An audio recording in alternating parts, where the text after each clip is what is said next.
요한복음 말씀 9장입니다.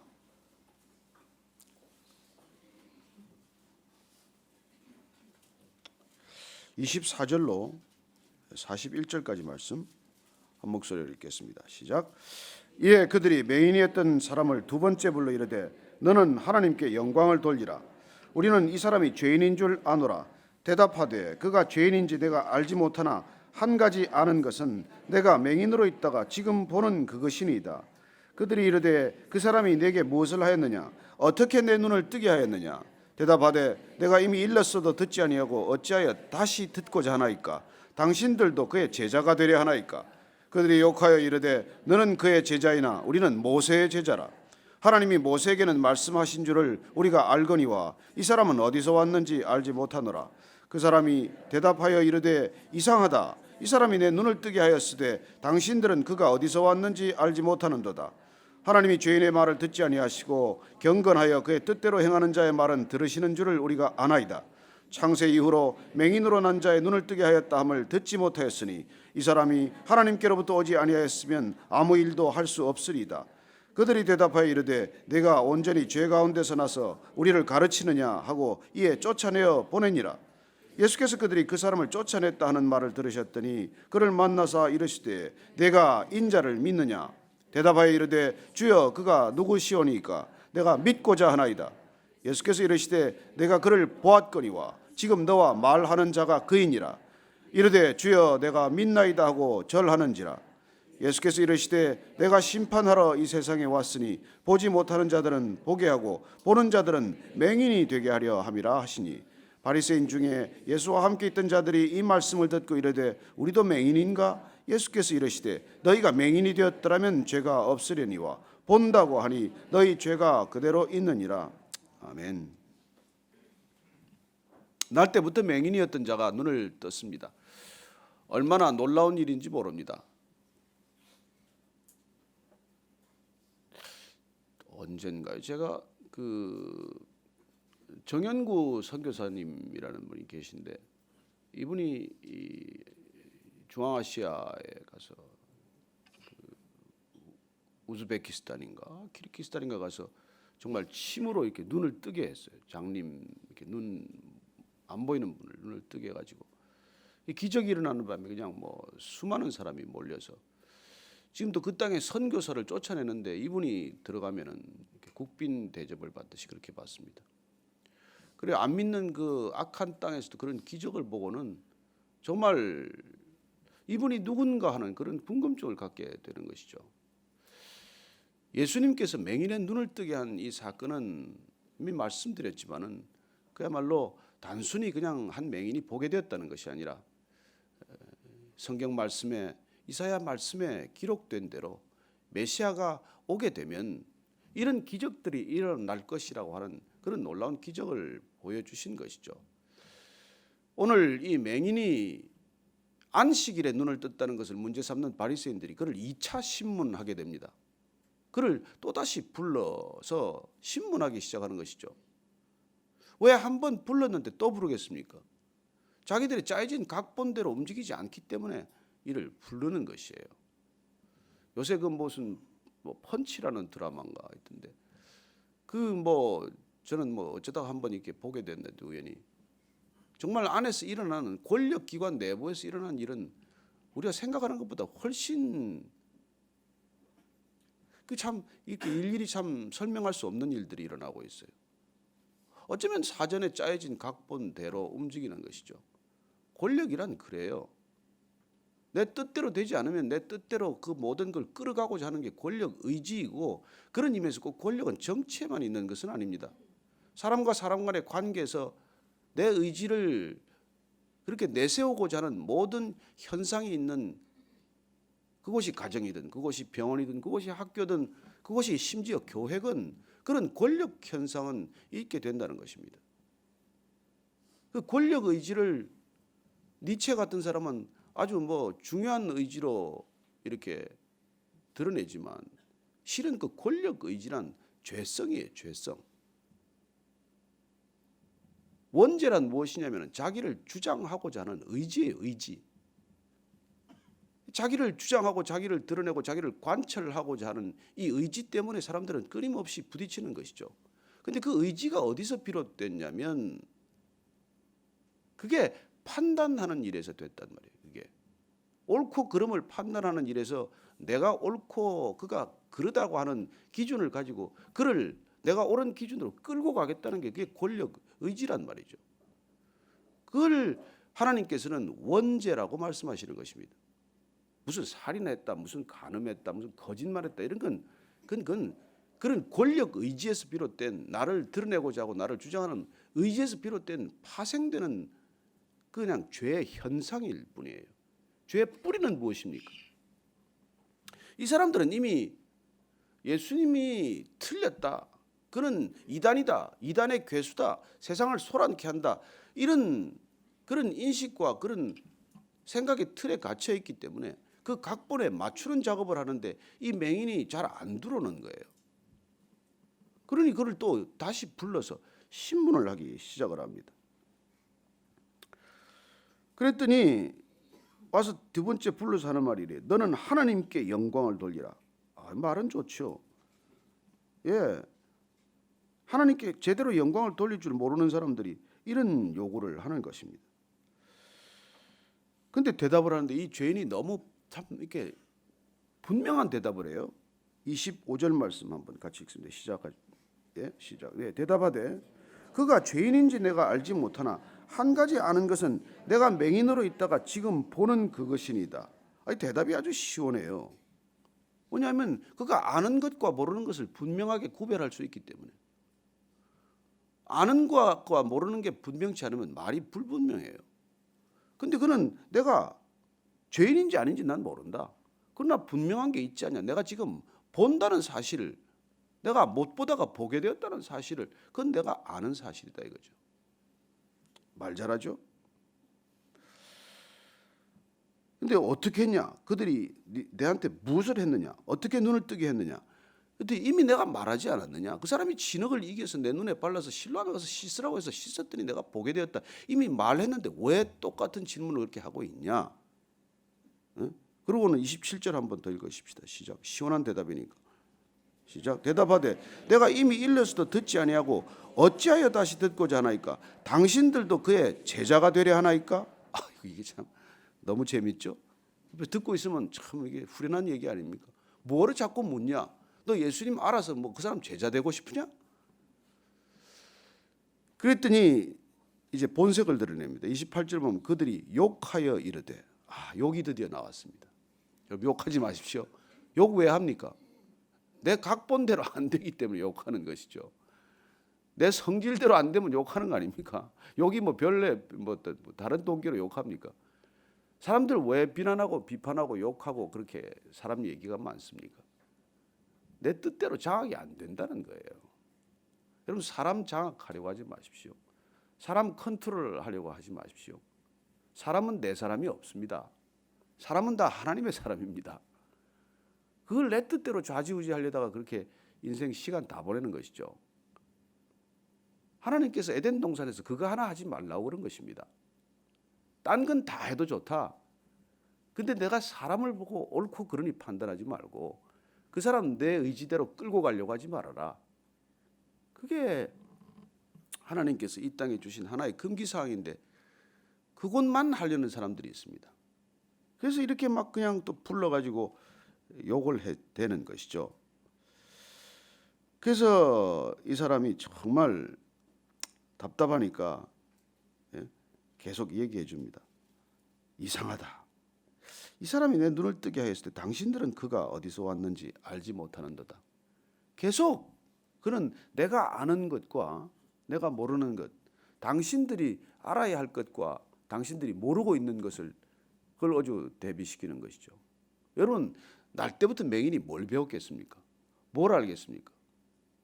그러니 바리새인들은 당연히 이 일자 무식 그리고 거지로 살았던 인간 중에서 인간의 최하층, 아니 인간이라고 할 수도 없는 이 인간에게 이런 소리를 들으면서 얼마나 큰 모욕감을 느꼈을지 상상이 되십니까? 이 자가 지금 어디 와서 무슨 이 소리를 하고 있나? 어떻게 저렇게 입을 벌리고 있나? 이렇게 속에서 그냥 우라가 치밀었겠죠. 여러분 그러나 보십시오. 이 사람은 얼마나 분명합니까? 그리고 얼마나 말을 잘하는지 제가 모르겠어요. 아주 기특해 죽겠어요.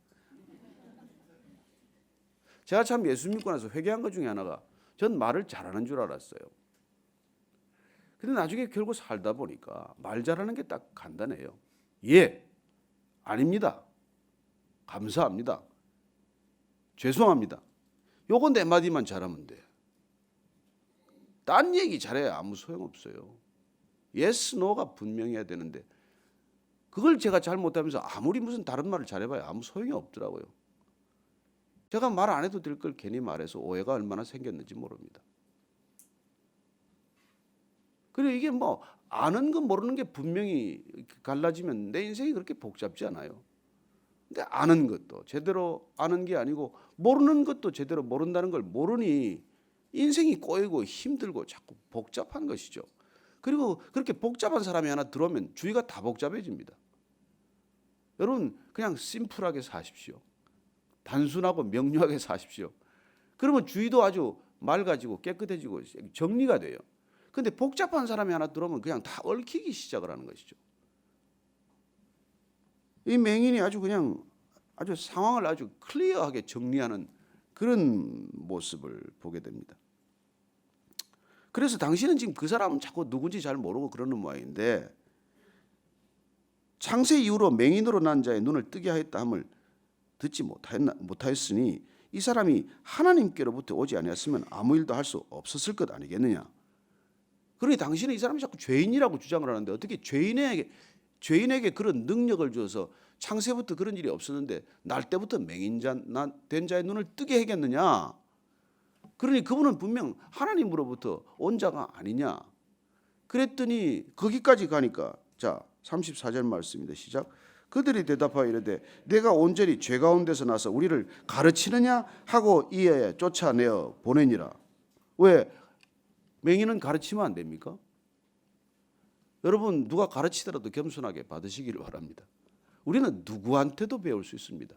어린애한테도 배울 수가 있고 길 가는 행인한테도 배울 수가 있고 여러분 안 믿는 사람한테도 배울 수가 있고 배우고자 마음먹으면 누구한테 못 배우겠습니까? 그러나 가르치는 자의 특징은 뭐죠? 갈수록 배움이 적어진다는 겁니다. 그래서 이 사람들은 맹인이 너 지금 가르치려고 들으냐 나를? 내 따위가 이런 거 아닙니까? 그래서 내가 쫓아보냅니다. 그들은 분노했고 그들은 욕을 했고 그들은 사람을 내어 쫓습니다. 이게 우리가 흔히 하는 권력의 행태죠. 그들은 때로 자기 뜻과 자기 의지와 배치되면 분노하고 그리고 비난하고 그리고 내어 쫓는 것이죠. 자기들 무리에 끼는 것을 극도로 싫어합니다. 못 받아주는 것이죠. 누가 밴댕이 속 같다 그러지 않습니까? 그리고 갈수록 그렇게 인간의 폭이 좁아지고 인간이 갈수록 그렇게 좁아지는 뿐만 아니라 강팍해지는 것이죠. 이 맹인된 자가 눈을 뜨자마자 그는 눈을 떴다는 사실, 그 사실에 비추어서 이 눈을 뜨게 한 분은 분명히 어떤 분이라는 걸 막연히나마 정말 분명히 알게 된 것이죠. 그래서 이게 쫓겨나게 됐습니다마는 쫓아냈다는 뜻은 사실 이제 앞으로는 출교당한 거나 마찬가지예요. 바리새인들 눈밖에 나면 먹고 살기 어렵습니다. 지금도 무슬림권에서 한번 쫓겨나가면 정말 사는 게 어려워요. 제가 아프가니스탄 전쟁 끝나고 나서 그 아프가니스탄을 들어갈 때 파키스탄으로 들어가야 되는데 파키스탄의 그 저기 이슬라마바드에 크리스찬 마을은 가보면 눈을 뜨고 볼 수가 없어요. 가장 최빈층들이 크리스찬들이에요. 정말 뭐 학교를 갔더니 학교라고 할 것도 없고 마당에 그냥 뭐 애들 몇이 앉혀놓고 학교라고 그러고 있고 그리고 그리스도인이라는 게 사실이 드러나면 그냥 처음에는 욕하죠. 분노하죠. 그러면 결국 내가 쫓아버립니다. 내가 쫓아버려요. 예수님 고백했다는 이유로 지금도 그렇게 살고 있는 모습을 보게 되는 것이죠. 자, 이때 예수님께서 찾아오셨습니다. 우리가 이런 예수님을 사랑하지 않을 수 있겠습니까? 예수님께서 36절 말씀, 35절 말씀 읽습니다. 시작. 예수께서 그들이 그 사람을 쫓아냈다 하는 말을 들으셨더니 그를 만나서 이르시되 내가 인자를 믿느냐. 정말 참 여러분 담대하게 자기가 자기 아는 바를 증언했지만 쫓겨나는 심정은 그렇게 편치 않을 것입니다. 그리고 나름대로 왜 정말 좌절감이 없겠습니까? 마치 벽에 부딪힌 느낌이겠죠. 그런 그에게 예수님이 찾아오셨다는 것입니다. 저는 이분이 우리 예수님이라는 것이 너무나 감사합니다. 외롭고 힘들 때, 혼자라고 느껴질 때, 이때 예수님께서 오셔서 가장 필요한 말씀을 해주시고 가장 필요한 것을 우리에게 다시 선물로 주십니다. 그것은 무엇입니까? 고난을 만났을 때, 어려울 때, 힘들 때 내가 나를 믿느냐 그 말씀이죠. 주님은 믿음을 주시기 위해서 오셨습니다. 그는 이제 맹인이 눈을 떴다는 사실, 내가 보지 못하다가 보게 되었다는 사실은 인지하지만 아직 예수님이 누구신지 분명히 모르고 있는 상태죠. 그에게 찾아오셔서 이제 이 맹인에게 다음에 필요한 것, 눈을 뜨는 것보다 더 중요한 것, 그 이제 영적인 눈을 뜨는 것이죠.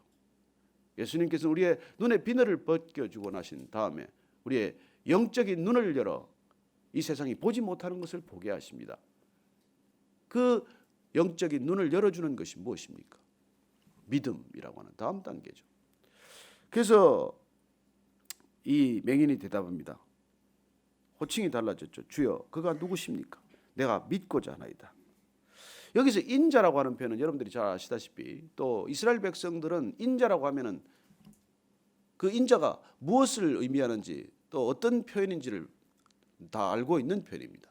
그들은 오실 메시아가 인자, 사람 같은 이라는 것을 다니엘서를 통해서 알고 있는 것이죠.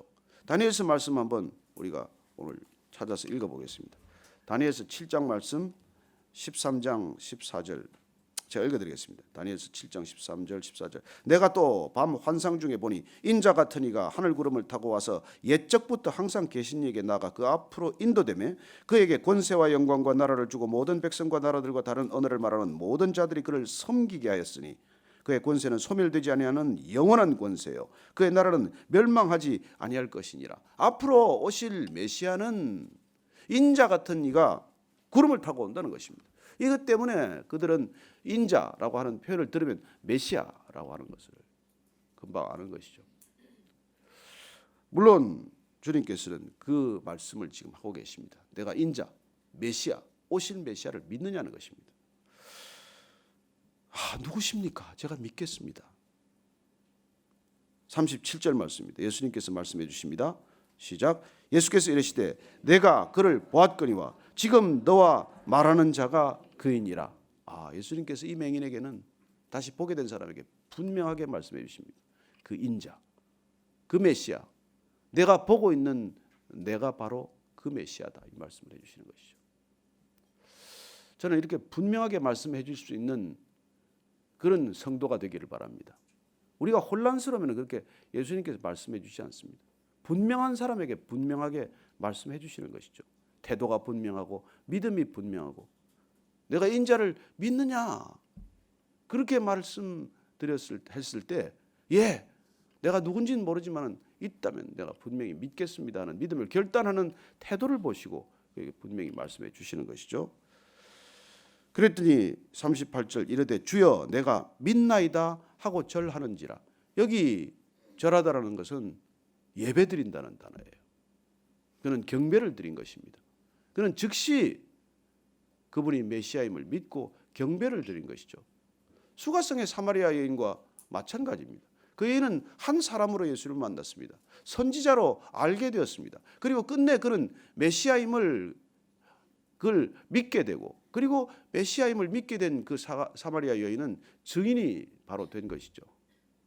마찬가지로 오늘 이 눈 뜨게 된 맹인도 그를 한 유대인으로 만났다가 한 사람으로 만났다가 선지자로 생각을 했다가 능력 있는 사람으로 생각을 했다가 그리고 인자로 메시아로 만나게 되는 것이죠. 우리의 믿음의 과정은 이런 것입니다. 처음에 예수님이 누군가 그렇게 모호하게 생각을 하지만 점점 알아갈수록 그분을 더 깊이 신뢰하게 되고 우리의 믿음은 더 큰 다음 단계로 나아가게 되는 것이죠. 예수님께서 믿는다고 경배하는 맹인에게 이렇게 말씀하십니다. 39절 말씀입니다. 시작. 예수께서 이르시되 내가 심판하러 이 세상에 왔으니 보지 못하는 자들은 보게 하고 보는 자들은 맹인이 되게 하려 하심이라. 이 좀 말씀이 좀 이렇게 우리가 설명이 필요한데 예수님께서 또 심판하러 세상에 오셨다고 말합니다. 요한복음 3장 17절은 내가 세상에 심판하러 오지 않았다고 말씀하지 않으셨습니까?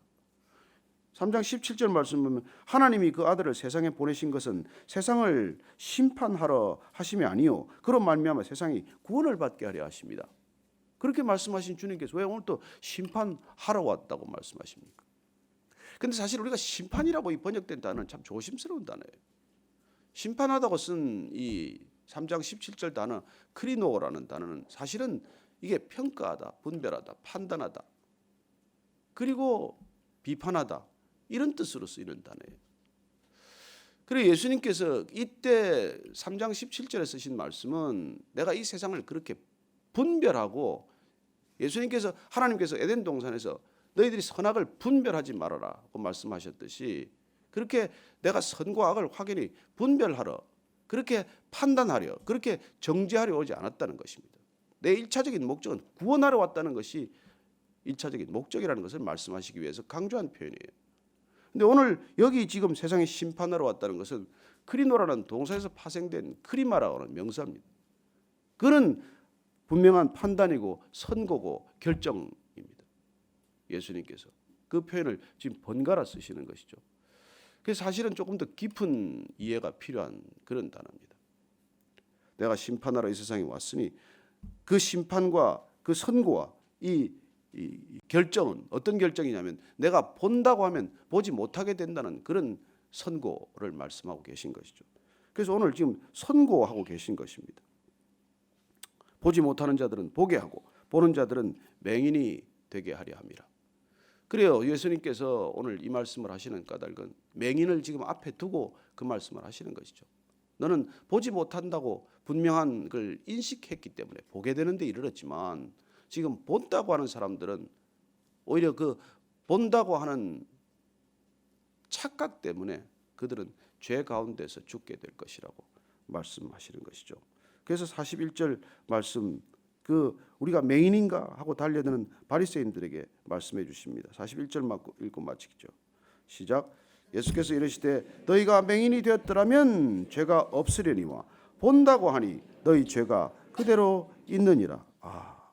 정말 차라리 안 본다가 못 봤으면 맹인이었으면 죄가 없었을 텐데 본다고 한 것 때문에 우리가 보는 것 때문에 본다고 생각하는 것 때문에 그렇게 많은 죄를 짓는다는 것이죠. 저는 예수님께서 이 맹인의 눈을 뜨게 한 사건을 통해서 우리의 눈도 동일하게 뜨게 해주실 것을 원하고 계십니다. 우리가 본다고 하나 보지 못하고 있는 것들이 얼마나 많습니까? 예수님께서 오늘 우리의 눈을 진정으로 뜨게 해주실 것입니다. 그분 안에서 내가 보지 못했던 것들을 솔직히 인정하고 고백할 때 예수님께서 그래 내가 내 눈을 뜨게 하마, 내가 본다고 했으면 그대로 있을 수밖에 없는 죄를 내가 없이 하마, 그렇게 약속하시는 주님이십니다. 저는 우리가 날마다 주님 앞에서 바르게 눈을 뜨고 살게 되기를 바랍니다. 그때 주님께서 우리에게 펼쳐 보여주시는 것들이 하나하나 드러나게 될 것이고 주님의 눈과 주님의 마음으로 이 세상을 바라보게 될 것입니다. 얼마나 많은 사람들이 본다고 하나 보지 못하고 삽니까? 오늘도 그런 세상을 향해 힘차게 걸어 나가실 때 여러분들 눈에 보이는 대로 그리고 주님 안에서 본 대로 그분들을 긍휼히 여기고 그분의 눈을 만져주셔서 침을 발라서 진흙을 발라주시는 건 아니겠지만 그들에게 정말 주님의 말씀으로 위로와 권면의 말씀으로 그들의 마음을 녹여주시고 그들의 눈을 뜨게 하는 하루가 되기를 축원합니다. 오늘 그렇게 한번 기도하십시다. 주님, 저도 눈을 떴다고 생각했으나 눈을 감고 있었던 사람입니다. 그러나 주님 말씀으로 저희들 눈을 뜨게 하시고 눈에 비늘을 벗겨주시고 세상을 밝히 보게 하셨사오니 오늘 하루 그렇게 밝은 눈으로 세상을 살게 하시고 본다고 하나 보지 못하는 사람들을 향해 제가 주님처럼 그 손에 안수하게 하여 주옵소서. 그렇게 한번 기도하십시다. 하나님 아버지,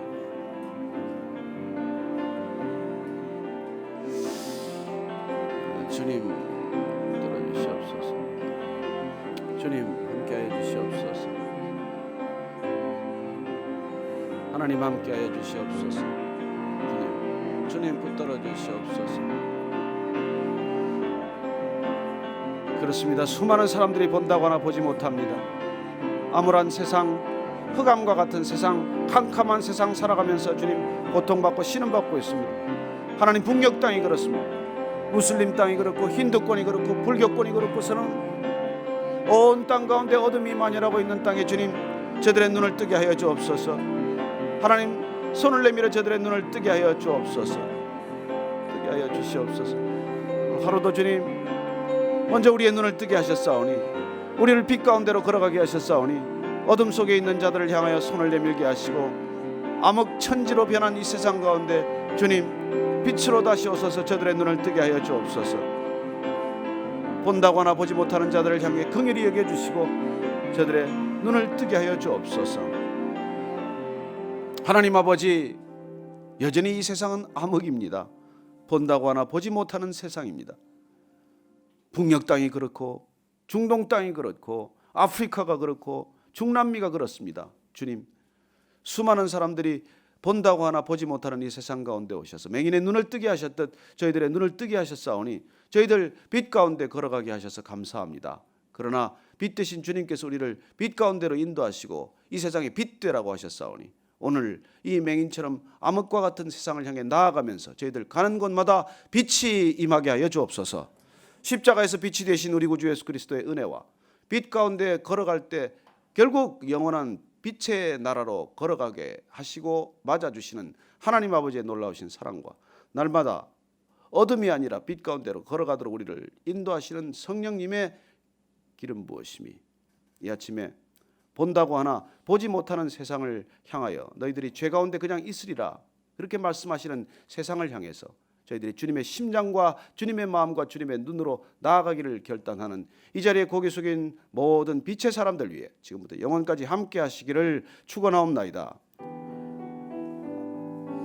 아멘.